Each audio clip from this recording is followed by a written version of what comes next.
quem fala trazendo pra vocês mais um vídeo. E bom, galera, olha aqui. Hoje eu tô com a 15, a versão 15. Dizem a boa, não sei o que, blá blá blá, boa que só. E aí eu vou falar, eu vou criar um mundo aqui, criar um mundo criativo, pra vocês verem como é.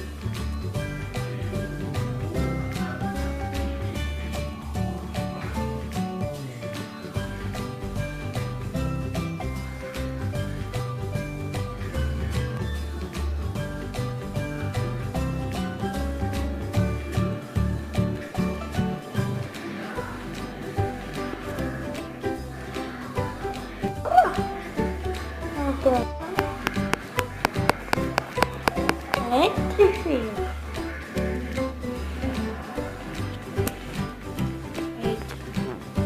Ó, que minha skin nova. Agora eu vou mostrar aqui. O vídeo hoje vai ser assim: como se doma um cavalo no celular 15.0. Primeiro você vai precisar de uma cela, um ovo de cavalo. Você vai precisar também uma armadura de diamante ou qualquer coisa de couro, sei lá o que. Nossa, não precisa não, se você quiser amarrar ele, né?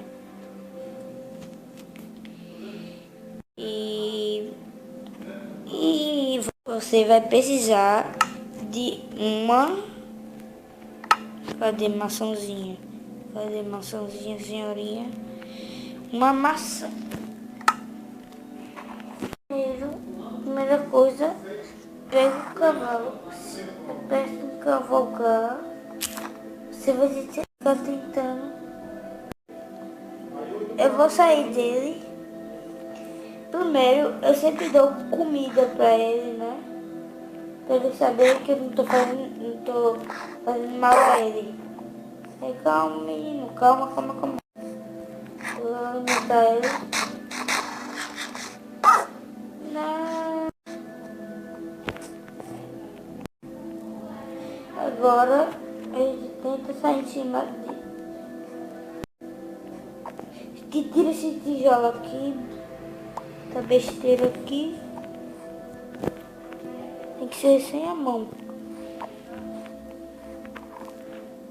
Ó, apareceu esse coraçãozinho. Agora você aperta em abrir. Pronto, vai aparecer isso. Você bota essa cela. Você pega. Você bota a armadura de diamante. E aqui você consegue correr, pular e dançar.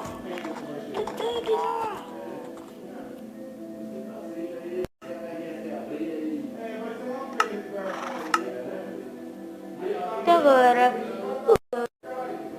foi só isso. Se você gostou, se inscreva no canal. Bora e assim, deixe seu like, se inscreva no canal e